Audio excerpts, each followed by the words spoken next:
Welcome to Sabridio, where we pull up a stool, flip to kick, and dissect the beautiful game. One craft beer and one tabletop at a time. Grab a glass, pull up your figures into position. It's time to flick off. Okay, let's start the clocks. Keep us on track for 15-minute halves for each episode is the cunning plan. And so, beers first, as it should be. Hopefully we don't throw it everywhere. We're using our Sabridio bottle opener. Oh, it worked. I got maybe yours as well. I'm too scared. Excellent. Too scared.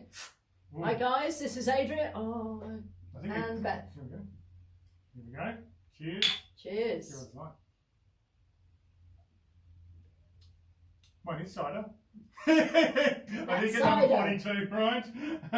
I was thinking it was a New England IPA. I must have put some stickers on cider as well. Okay, so what we got here is a really crispy cider, which is just right for where I come from, originally in Bristol, where of course, cider country. Oh, is it really? Well, I'm from Tassie. Cider country cider is now. country Apple as well. Isle, it's now the cider aisle. Because Okay. they can't sell enough apples. I think the Chinese apples take over. I'm not kidding. I think they lost a lot of their market overseas. So, it's a decent cider. It's crisp. Yeah. Mangrove Jacks kits I use for these. Okay. So they are quite sweet. Mandy likes them sweet, so Okay. I don't make them too bitter. Yep. So a little bit sweet for my taste. Yeah. I prefer a good old classic scrumpy. But anyway. I like the Willie Smith. Yeah, Willie Smith's cloudy one. They're good. Every time we go to Tassie, we get those. They're awesome. The cloudy ones. Cool. So that was a surprise for us. What's a surprise? It was meant to be beer, we're into the cider. Rightio. Seamless transition then it is. So today's episode is going to focus on bowls. And we'll explain a bit about why the focus on bowls as we get through it. So many of you Sabridio fans at home will realise the old bowls were the big bowls. Big balls. We never little bowls. Nothing wrong with that. And lighter. So you probably had the same, did you, Beth? We did. One of each back in the day from the early kits. And they nearly always had around them a little bit of glue because they inevitably used to crack. My one of those never That broke. one has glue. Yeah, glue on it. There you go. Yeah, my one's never cracked. Okay. Well, maybe we played on the liner and the carpet all the time back in the day, and the floor. And the floor, of course. Yeah, absolutely. The figures absolutely. used to break. As then when we moved into, well, we'll talk about favourites soon, but these were my favourites, the tangos. But there's more of these sort of decorated balls that I often found which were the smaller size, similar to the current ones. Came sometimes wonky even, right? You'd get the 3-pack and you'd probably get one that rolled terribly. It never was joined correctly from the word go, and they come apart. Absolutely. And crack regularly. And the decals, I reckon we found that when they had decals on them, they nearly always swerved away. Oh, really? Yeah, that's what I found. Yeah, I remember hearing people talking about that. What's your favourite ball, Adrian? I say, I like the tango. Back in the day, I used to like the orange one. I probably like the classic white now, but I used to like the orange one for some reason back in the day. I think they had a yellow as well, which I tried to buy back in the day. Yeah. I couldn't get it. So I don't know if anyone's got yellows out there, but yeah. If anyone's got a yellow out there, we'd like to know. Yeah, tango. Is it it just says tango, didn't it? It doesn't say was it spanner or those sorts of things. But what about you, Beth? What was your favourite from the good old days? I'm going to be a bit boring and agree. Same. The orange tango, there was something about it that was just spot on. I absolutely loved the tango. But more recently, the balls now are just the top spin. Top spin everyone uses, yeah, pretty much. Some people put their own decals, which we have about DT38 here. So for those that don't know, yeah, I'm a testicular cancer survivor, hence like the ball gags today, and an ambassador for the charity DT38, which if you want to grab the brochure there. So Dylan Tombides tragically passed away, the young Socceroo, scored one of the greatest goals for an Aussie in a Youth World Cup finals as well, played for West Ham. And some of the youth academy awards are still named after him due to just his bravery. He had to get on the park during chemo. I can barely get out of bed when I was going through it, so I don't know how he did it. So yeah. And I think, we often joke about balls in Australian table football, and that's partly why. And ATFA, the Australian Table Football Association, we have a partnership with DT38, so we talk about balls a lot. Probably too much. There are Probably too much. a few survivors in the Australian scene. It is more common than people realise. It's the most common cancer for young males globally. In Australia, skin cancer overtakes it, but globally, testicular cancer is the biggest, most common cancer rather than biggest killer. I think because it is curable as long as you pick it up early, and some of my sort of story around how I picked up, I never even knew it existed until Craig Moore, this famous Aussie Socceroo, and played for the Glasgow Rangers, and as tough as nails as he was playing a few weeks later. I'm able to remember that. So it wasn't for him sort of being public about it. I wouldn't even know it was a thing, right? So when I had some discomfort, but it's more was a lump that I found in the end that I realised I needed to do something about it, because it could be testicular cancer, and luckily I did, because I was in for surgery within days as a result. So it's a bit of backstory about balls. So we all like balls. Yes. And your favourite World Cup ball in the real, not the real world, didn't say that. In FIFA football. In FIFA football, probably I think. You're going to say tango. I'm going to say tango again, which is incredibly boring. But the great thing is, Adrian, you actually have a different one. favourite. Yeah. So, because I never really saw the tango one before Subbuteo. The '86 World Cup was my first World Cup that I saw on TV, not in person. But SBS didn't exist until around then in Tassie. So that was massive, the '86 World Cup, and so. I used to think it was the tango ball, but it was that similar as the Azteca or whatever. Oh yes, ball, but it was sort of wasn't the hard dark on the colouring. So, but I like the German '06 ball, which I had to look up before the episode. The Teamgeist, it's called. I didn't actually know the name of it, partly because the Socceroos are finally there, but I did like the look of it. At times it doesn't remind me. Sorry, it's barefoot. I have a tampon pad. Okay, well that's unfortunate. Have you looked at that? If you look at that, it's like it does a bit like a pad. Core of sphagnum under this. So gorgeous. Thanks for bringing that up. Occasionally when I look at it, which I've got a block out of my mind, so it is a good ball otherwise. And true German tradition or precision. It was the most spherical ball, at least at the time, created. So less than 1% of being a perfect sphere. Obviously, the old ones with all the hexagons and the stripes before that were. You look at some of them, the old footages we did before this episode. They almost look square, some of those ones with the old panels. Yep. But our favourite named one that we looked up, both of us saw it.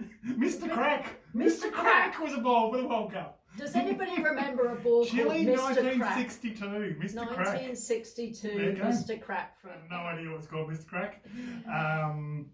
But the other one that was notable for me, not necessarily because I liked it, was the 2002 World Cup. The ball had foam in it, and so it just behaved bad. I think a lot of players struggled and it went over the bar, and there was a few, like, I think, it can't have been Georgie Hadji in 2002, I can't remember. There's a couple of players that shot really well. The rest of them, it just scattered everywhere. There's a few good players that couldn't score with it. And they used to say it swerved all over the place as well. Yeah, that's right. So it's good because it's a master score. Maybe it was Hadji's 2002. Someone in the comments can tell me I'm right or wrong.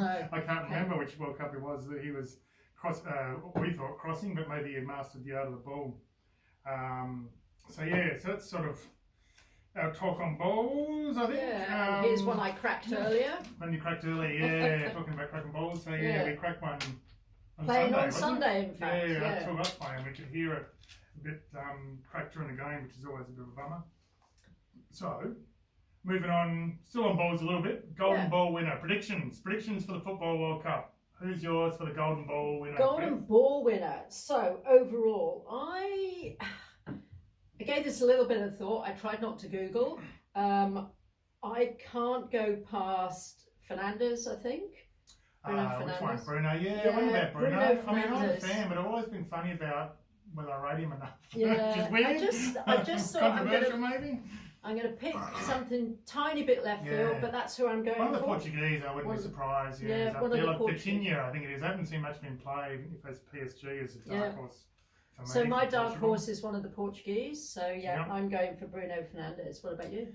Boring, I'm going for Mbappe. Boring. I'm probably a bit like most people have almost turned off him a bit because, tall poppy syndrome. Loved him the last World Cup. It's just hard to see. We'll talk about predictions for the World Cup later in future episodes about the team winner, but I just see France going deep in the tournament, and often it's someone whose team wins it or goes very close that wins the golden ball. It's pretty tough to win it if you're not very in good the point. final four or win the final. Yeah. Sorry. Yep. And maybe let us know what you think. Yes, definitely. In the comments. Hit us up in the comments. In Definitely, fact, we've put our reputations on the line, so to speak. So if you want to pick on our predictions later, then you better put your money where your mouth is, so to speak, and put them in the comments. And Adrian, I think both of you who's watching, both of you, could you both put it in the both comments? Thank you. Both our viewers, if we get 3, we've got a 50% uplift. Golden Boot winner then. Other personal awards. Who do you reckon's Golden Boot? So Golden Boot, high scorer. Yes. So I'm not biased, but I genuinely think if England push into the tournament, Kane is in the best form of his life. And I think it's hard to go past Kane. I think he could well, and he's also a penalty taker. Yeah. So it's really, that adds a few goals potentially. So except in shootouts, they never score them. No, well, that's actually they don't count, but it doesn't matter. Why am I even talking about penalties? Don't talk about England and penalties. But yeah, I think Kane is I magic. agree. Yeah, I was thinking about others and Mbappe as well, but that's way too boring. But I was looking at just before this. Who has some of the easier groups, easier teams in their group, I should say, could dictate who wins this. France have got a reasonably tough group, so Mbappe rattling in a lot might count against him there. Yeah, I agree. Harry Kane, I think we've got Panama in their group. He always seems to, he's big in the World Cup, so even when he's come in not in the greatest form, the England team hasn't done well, he's just carried him. And I think they'll need him to carry him again. I think it's true. I think they've got a good draw though. I think they could go easily to, I think it was the quarterfinals without actually trying that hard, so to speak. I think they've actually got a pretty good draw, so it'd be interesting because it's a big tournament. So I think more games, they could go right if they've had been able to rotate their squad. Yeah. I mean, they won't, but they could. So I think we're both agreeing that Harry Kane is I think, quite so possibly. Mbappe got close. But yeah, I wouldn't be surprised if there's an outlier, like was it Oleg Salenko? I don't think he ever did anything else. He scored 4 goals in one game. There could be one like that. I was thinking one of the Germans. That's because true. they got poor Carousel in there that even the Socceroos knocked a bunch past. Yep. But they don't really have that pivotal centre forward, so maybe Kai Havertz will prove me wrong and somehow get a bag of them. I don't necessarily rate him very highly either. Reminiscing a bit though, backwards in, we talked about Golden Ball and Golden Boot for this one. If you think about past World Cups, who are some of your big names that come to your mind from Cups you've watched? So Cups I've watched, I think my very first World Cup that I remember is 78. And I remember as a kid, I don't know if anyone else remembers these, I'm sure you do, the Panini stickers. I remember spending hours putting these in. World Cup 78. So that's probably my first memory, but my favourite World Cup would have to be Italy 1990. Wow, that was a foreign one. England went well. England did go well, but it was England was good to watch then. Yeah, absolutely. It was an amazing World Cup. But I think, those are probably, and 82 as well. So it kind of shows how old I am, I guess. But those would be my standouts. Yeah, 86 World Cup. It's interesting, isn't it? You look back on the old ones. Even when I was going through, I'm like, why all the players I'm picking from the past and the older World Cups and the balls? But you must be reminiscing the old days kind of thing. But certainly 86 was one that stood out for me. Maradona just blew me away. Yeah. And that World Cup, he was incredible. Zidane, particularly in 98, was great. I never saw enough of him at club level, I think, was one of my big regrets. I didn't just, it's only more recent years you sort of see footage of him and go, wow, he was unbelievable. Yeah. Ronaldo, I'm a big Ronaldo Portugal fan. I'd love to see him have a big tournament to finish off, but he's getting old. Ronaldo Brazil, Ronaldo though was a gun. And I reluctantly admit that Messi finally come good last World Cup too. I'd always been like, always more Ronaldo man, but he did stamp something above Ronaldo in the last World Cup. It's a little bit bitter for me because he knocked Australia out. Yeah, no, Pretty much single-handedly. I think for me, some of the players that I remember, it's those moments that feel like real World Cup moments. Oh, we're nearly out of time. We're in extra time. Okay, Injury so for time. me, Roger Miller.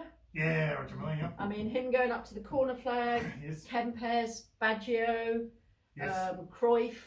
Yeah. Those are names we cannot forget. Absolutely brilliant. Yeah, I had the honourable mentions for Gaza, Paul Gascoigne, Yeah. he was great, Italy 90. Beckham, as much because of what he overcome, right? Being slaughtered after the incident True. against Argentina, which I think is a bit hard done by, and then coming back and scoring a penalty against Argentina in the next World Cup. Yep, I was holding up the clock, so yep, they're two notable ones I have to call out. Okay, before we go, we'll have a bit of a tabletop toast. So to friends and loved ones in hospital, here's to you. You know who you are. Or if you've got loved ones who are doing a bit tough at the moment, we know there's some people are at the moment. So Yep, cheers to you. Here's to you. And that's it for this. It's full time for this brew, as you heard on the stop clock. If the mic's picked it up. Whether you're nursing a fruity hazy pale ale or a heavy stout, remember in Subudio and in the pub, the best times are the ones you share with a mate. Keep your players upright, your glasses full, and we'll see you at the next flick off. Cheers. Cheers.